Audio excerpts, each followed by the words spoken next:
Guys, sariwa pa rin sa isip ng mga Hinebra fans ang kontrobersyal na pagkatalo ng Gin King sa huling Manila Klasiko.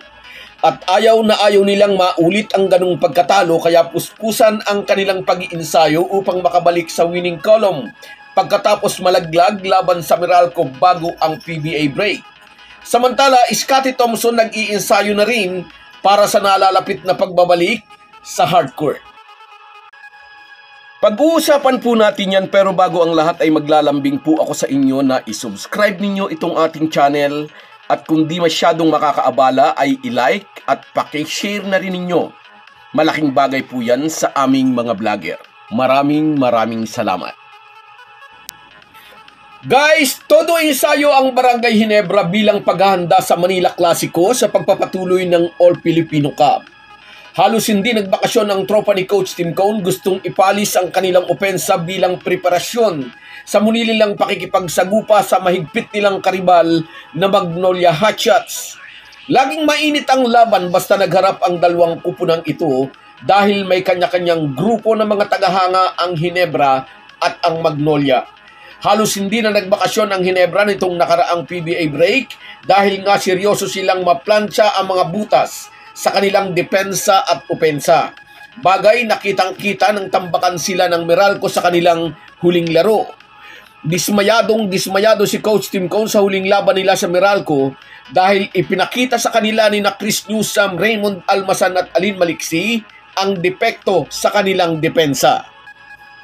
Malaking adjustment ang kailangang gawin ni Coach Tim Cone lalo't haharapin nga nila ang number 1 nilang karibal na Magnolia Hotshots.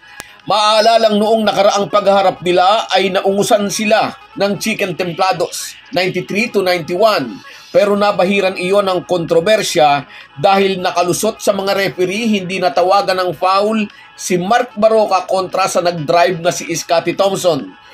Kung tama ang ating memorya, may refereeing nasuspinde dahil sa infraction na hindi natawagan.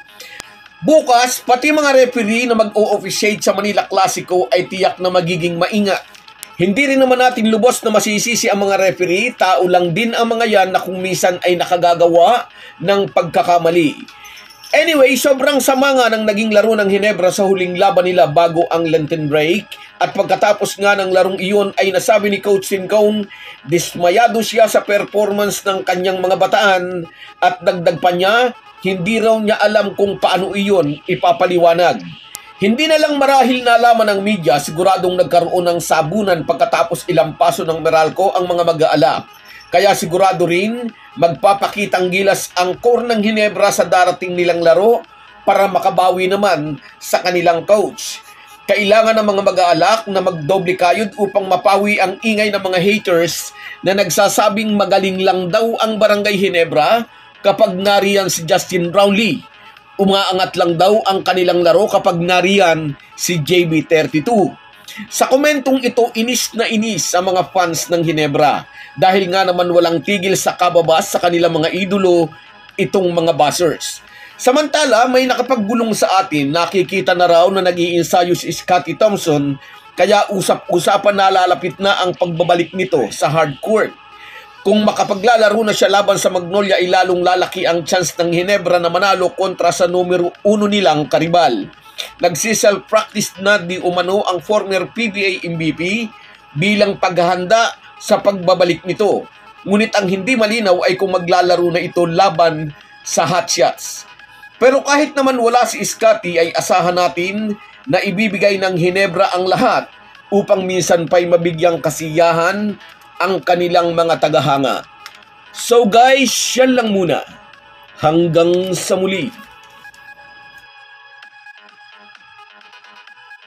Kung wala po kayong mga viewers namin ay walang magtatagumpay na vlogger, kaya gusto ko kayong pasalamatan sa paminsan-minsang pagsa-shoutout. Shoutout sa iyo, Reggie Jimenez. Salamat, napakalawak ng kaalaman mo sa basketball. Idol.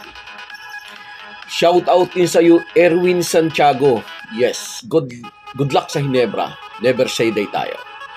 Efren Mendoza, kabayan. Baka nga, may issue na naman yan. Edwin Gardon. Sana naman hindi kinalawang.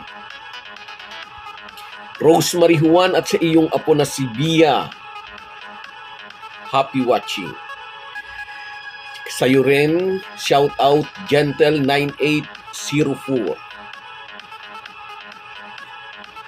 Alvin Katakutan, shout out sa'yo. Yes, si Jawu. And Fernando Alvaro, good luck sa Hinebra natin.